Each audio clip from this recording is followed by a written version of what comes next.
जय श्री राम। पंच तत्वों के द्वारा इस समस्त सृष्टि का निर्माण हुआ है। मनुष्य का शरीर भी 5 तत्वों से ही बना हुआ है। इन तत्वों का जब तक शरीर में उचित भाग रहता है तब तक व्यक्ति स्वस्थ रहता है।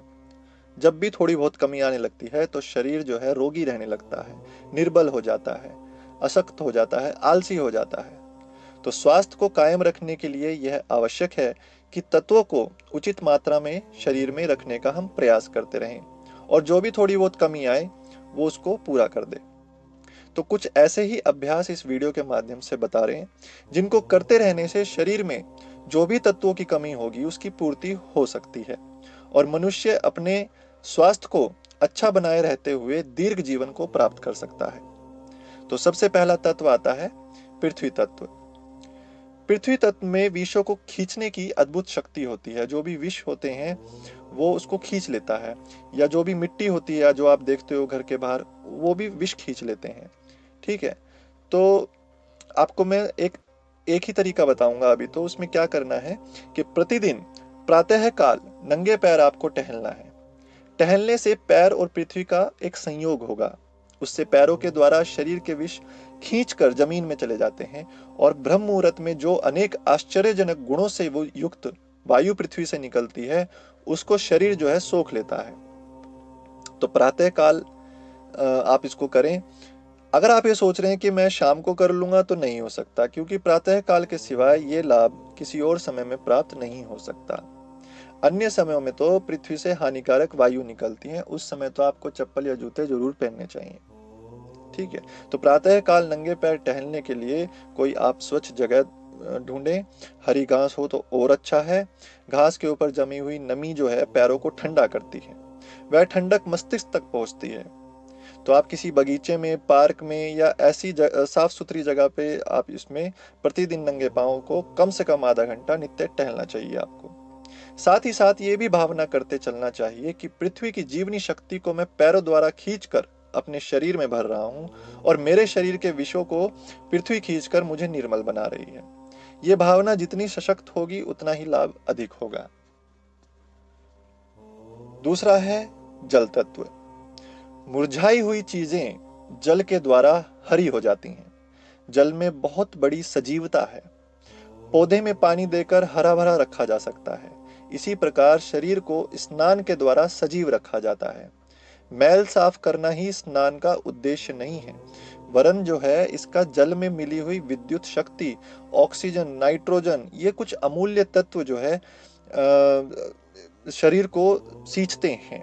ठीक है, तो इसलिए ताजे, स्वच्छ, ताप के जल से स्नान करना कभी नहीं भूलना चाहिए।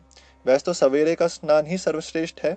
4 से 5 का स्नान योगियों का होता है, 5 से 6 का देवताओं का और 7 से 8 का मनुष्य का, और 8 के बाद जितने भी लोग नहाते हैं, पहले तो ये सुन लें, वो राक्षसों की श्रेणी में आता है फिर। ठीक है, तो सवेरे का स्नान सर्वश्रेष्ठ है, पर यदि सुविधा ना हो तो दोपहर से पहले एक बार जरूर स्नान कर लें, क्योंकि दोपहर के बाद का स्नान लाभदायक नहीं होता किसी भी प्रकार से। हाँ, गर्मी के दिनों में संध्या को भी स्नान किया जा सकता है। तो प्रातः काल सोकर उठते ही वरुण देवता की उपासना करने का एक तरीका यह है कि कुल्ला करने के बाद स्वच्छ जल का एक गिलास पिया जाए। इसके बाद कुछ देर चारपाई और इधर उधर करवटें बदलनी चाहिए। इसके बाद शौच जाना चाहिए। इस उपासना का वरदान तुरंत मिलता है। खुलकर शौच होता है, पेट साफ होता है। इसको उषापान कहते हैं। ठीक है, ये वरुण देवता की प्रत्यक्ष आराधना है। तो जब भी आपको पानी पीने की आवश्यकता पड़े तो दूध की तरह घूट घूट कर पानी पीना चाहिए। ठीक, चाहे कैसी ही प्यास लग रही हो, एकदम गटागट नहीं पीना चाहिए, ये गलत तरीका है। हर एक घूंट के साथ यह भावना करते जाना चाहिए, इस अमृत तुल्य जल में जो मधुरता और शक्ति भरी हुई है उसे मैं खींच रहा हूँ। इस भावना के साथ पिया हुआ पानी दूध के समान गुणकारक होता है। पानी पीने में कंजूसी नहीं करनी चाहिए। भोजन करते समय अधिक पानी मत पियो, इसका ध्यान आपको रखना है। अन्य किसी भी समय की प्यास को जल द्वारा समुचित रीति से पूरा करना चाहिए। व्रत अगर है तो व्रत के दिन तो खास तौर से कई बार काफी मात्रा में पानी पीना चाहिए, वरना बहुत सारी बीमारियां, घातक बीमारियां आपको घेर लेंगी। तीसरा आता है अग्नि तत्व। जीवन को बढ़ाने और विकसित करने का काम अग्नि तत्व का है, जिसे गर्मी कहते हैं। गर्मी ना हो तो कोई वनस्पति और जीव विकसित नहीं हो सकता। गर्मी के केंद्र सूर्य उपासना और अग्नि उपासना, कोई भी कह लो, एक ही बात है। तो स्नान करके गीले शरीर से ही प्रातःकालीन सूर्य के दर्शन करने चाहिए और जल का अर्घ्य उनको देना चाहिए। पानी में बिजली का बहुत जोर होता है, तो बादलों के जल के कारण आकाश में बिजली चमकती है, एक इलेक्ट्रिसिटी। तो वो इलेक्ट्रिसिटी के तारों में भी वर्षा ऋतु में बड़ी तेजी रहती है। तो पानी में बिजली की गर्मी को खींचने की विशेष शक्ति है, इसलिए शरीर को तौलिया से पूछने के बाद नम शरीर से ही नंगे बदन सूर्य नारायण के सामने जाकर अर्घ्य देना चाहिए।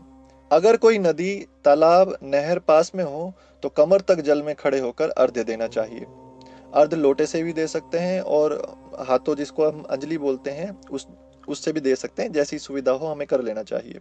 तो सूर्य के दर्शन के बाद नेत्र बंद करके उनका ध्यान करना चाहिए और मन ही मन यह भावना दोहरानी चाहिए कि भगवान सूर्य नारायण का तेज मेरे शरीर में प्रवेश करके नस नस को दीप्तिमान कर रहा है, प्रफुल्लित कर रहा है, मेरे अंग प्रत्यंग में स्फूर्ति उत्पन्न हो रही है। तो स्नान के बाद इस क्रिया को नित्य करना चाहिए। हो सके तो रविवार का व्रत भी रखो। यदि पूरा व्रत ना हो सके तो एक समय बिना नमक का भोजन करना चाहिए, तो भी सूर्य का व्रत माना जा सकता है। इसे भी मनोवैज्ञानिक सिद्धांतों के अनुसार मनुष्य के तेज में वृद्धि होती है, नेत्र रोगों से मुक्ति होती है, रक्त विकार दूर होते हैं, चर्म रोग विशेष रूप से दूर हो जाते हैं। अगला है वायु तत्व। शरीर को पोषण करने वाले तत्वों का थोड़ा भाग भोजन से प्राप्त होता है और अधिकांश भाग की पूर्ति वायु द्वारा होती है। जो वस्तुएं स्थूल हैं वे सूक्ष्म रूप से वायुमंडल में भ्रमण करती रहती हैं। आपने देखा होगा बहुत सारे लोग भूख हड़ताल करते हैं, कुछ खाते नहीं, या फिर बहुत से योगी हठ करते हैं अपनी तपस्या के लिए और कुछ खाते नहीं, या फिर आप बीमार को ही देख लो, कोई व्यक्ति बीमार है घर में, वो ठीक से खाता नहीं। तो ये काफी समय तक बिना खाए पिए भी जीवित रहते हैं, क्योंकि उनको वायु तत्व से वो पोषक तत्व मिलते रहते हैं। उनका स्थूल भोजन बंद है तो भी वायु द्वारा बहुत सी खुराकें उनको मिलती रहती हैं। तो यही कारण है कि वायु द्वारा प्राप्त होने वाले ऑक्सीजन, ये अनेक प्रकार के भोजन बंद हो जाने पर भी मनुष्य की क्षण भर में मृत्यु नहीं होने देते। तो बिना वायु के जीवन संभव नहीं है। ठीक है, आबो हवा का जितना स्वास्थ्य पर प्रभाव पड़ता है उतना भोजन का नहीं पड़ता। डॉक्टर लोग क्षय आदि असाध्य रोगियों को पहाड़ों पर जाने की सलाह देते हैं, क्योंकि वे समझते हैं कि बढ़िया दवाओं की उपेक्षा उत्तम वायु में अधिक पोषक तत्व मौजूद हैं। तो इस अनंत आकाश में से वायु द्वारा प्राणप्रद तत्वों को खींचने के लिए भारत के हमारे जितने भी तत्वदर्शी ऋषि मुनि हुए हैं, उन्होंने तो एक बहुत बढ़िया खोज करी है, जिसे कहते हैं प्राणायाम। तो ये प्राणायाम की बहुमूल्य प्रणाली का इन्होंने निर्माण किया है। तो प्राणायाम नित्य करो। मोटी बुद्धि से देखने में प्राणायाम एक बहुत ही मामूली सी चीज लगती है, ठीक है, ऐसे लगता है बस एक फेफड़ों की कसरत है, लेकिन इससे इतना लाभ प्रतीत होता है कि फेफड़े मजबूत बनते हैं, रक्त शुद्ध होता है, सूक्ष्म दृष्टि से आपके शरीर में इतना बदलाव आ जाता है कि आप सोच भी नहीं सकते। तो प्राणायाम के तो जितने लाभ हैं वो बताना भी बहुत लंबा पड़ जाएगा।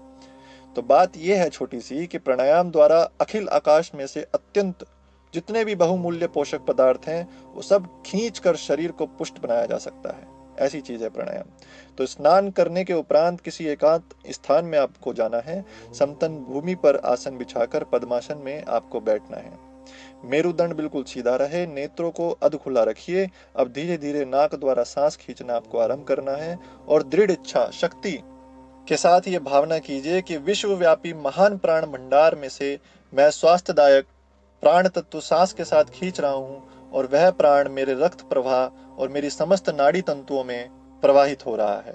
इस भावना को ध्यान द्वारा चित्रवत मूर्तिमान रूप से देखने का प्रयत्न करना चाहिए, जैसे कि आप सामने फिल्म देखते हैं, ठीक वैसे ही। जब फेफड़ों को वायु से अच्छी तरह भर लो तो 10 सेकंड तक वायु को भीतर रोके रहो। रोकने के समय ऐसा ध्यान करना चाहिए कि प्राण तत्व मेरे अंग प्रत्यंगों में पूरित हो रहा है।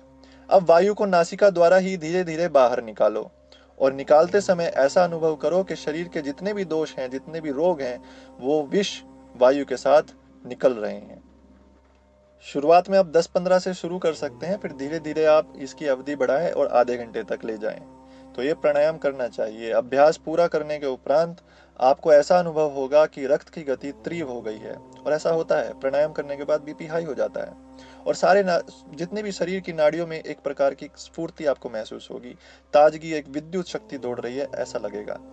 तो इस प्राणायाम को कुछ दिन लगातार करने से अनेक शारीरिक